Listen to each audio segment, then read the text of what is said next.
Hi campers, welcome to day 2 of art camp. It is Tuesday. I'm Mrs. Souders to lead you in today's activities. First thing I want to know is, how did you do yesterday? How did the simple embossing go? Did you have a good time? I would love to see everything you're creating so we can kind of have a connection during this time.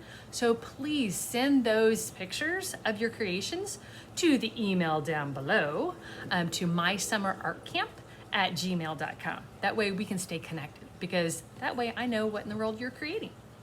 Let's get on to today. Today's story is all about, well, here's a hint to what one of the main characters is. Can you tell? Yeah, it's a dragon. I love dragons. I absolutely love dragons. And today's story is The Knight and the Dragon by Mr. Tommy DePaola. Now, Mr. DePaola passed away earlier this year, a phenomenal author and illustrator. I think you're really going to enjoy this story. And today's project is making a dragon puppet. So, without further ado, let's get on to today.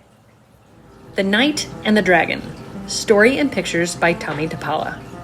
The Knight and the Dragon, story and pictures by Tommy DePaola, a Paper Star book, published by the Putnam and Grosset Group. Copyright 1980.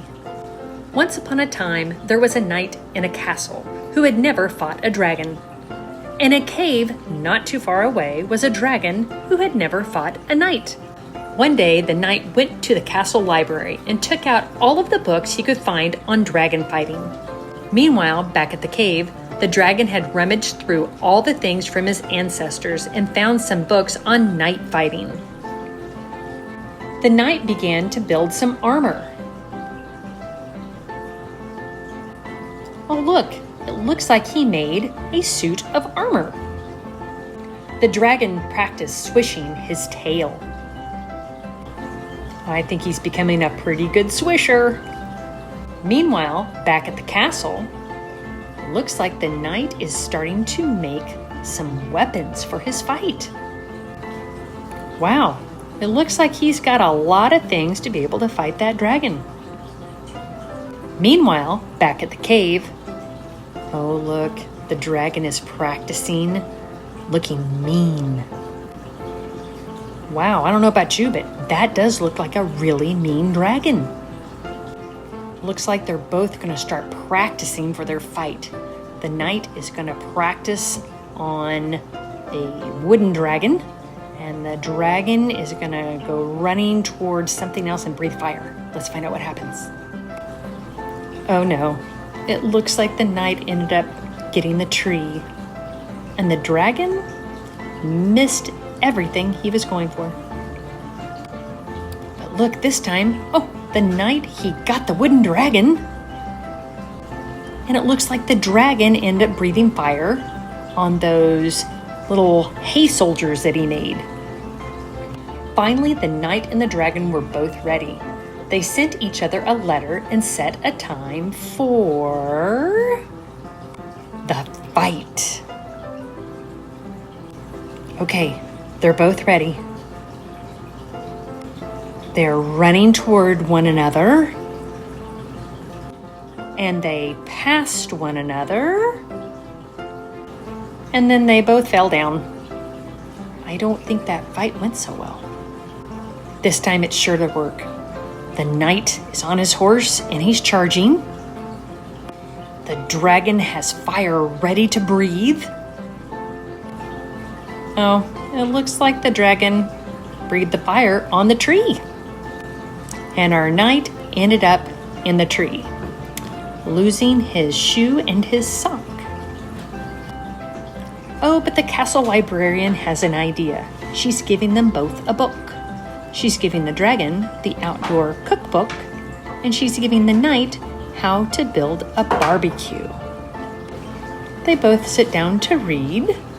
I wonder what idea they'll come up with. Do you have an idea? Ha! The dragon turned into a cook. Oh, look, it looks like they opened their own restaurant. The K&D Barbecue, the Knight and Dragon Barbecue. Isn't that clever? Special thanks to a Paper Star book, The Putnam and Grosset Group. Created with work by Tommy DePaula. Copyright 1980.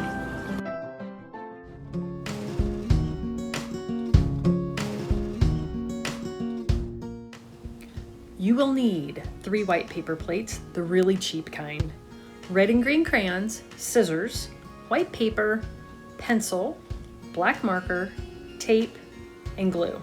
And erasers, handy to have too. The first thing you're going to do is you're going to color your paper plates. You need 2 of them to be green and 1 of them to be red. Just use your red and green crayons to color them.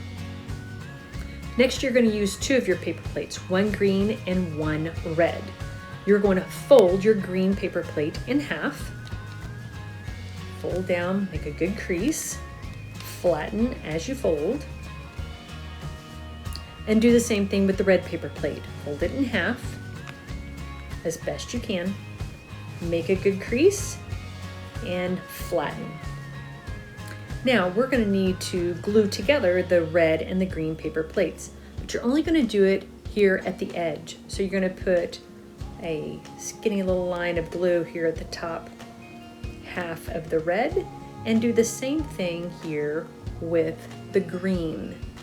You don't want blobs of glue, but just skinny little lines. Now you're going to turn one over and put glue to glue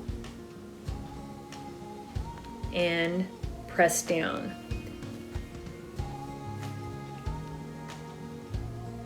See, you got green on one side, oops, came apart, and red on the other. So again, just lay them down, let them dry, and it might be helpful to put something heavy on them while they dry.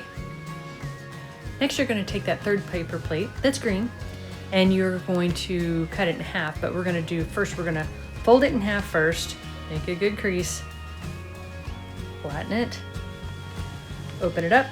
We're simply going to cut down on that folded line.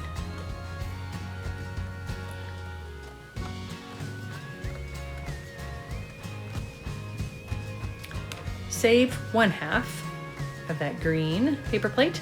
The other half, we're going to be gluing it down to the other side of the red.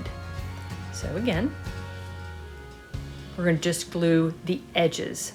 So we're going to take that green, that half green, put some glue, skinny little line on the edge.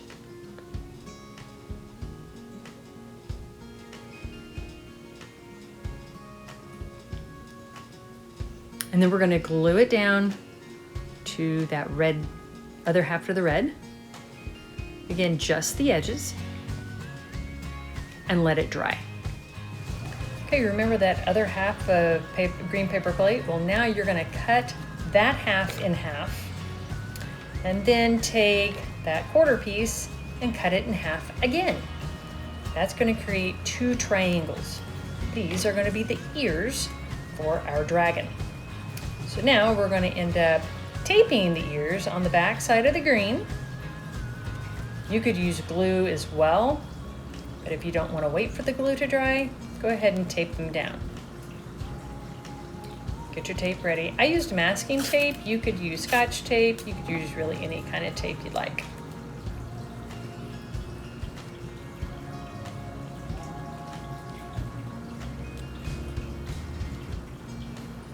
Get them stuck down where you want them.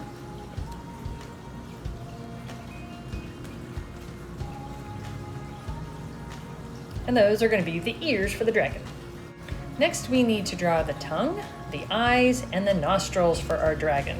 I'm going to draw these with a pencil. Erase the pencil lines, outline them in Sharpie, color in the eyes, and then use the red crayon to color in the tongue and the nostrils. Notice I'm not waiting to stay in the lines because I'm going to cut these out carefully. So you got a tongue, 2 eyes, and 2 nostrils. Now we're going to glue them down. Glue down your eyes, glue down your nostrils, and then glue down the teeth. And this, my dear. And this is your dragon. Notice I added a couple of teeth too. This is the back of the dragon where you put your hands in the back and you can make him talk. Teeth are optional.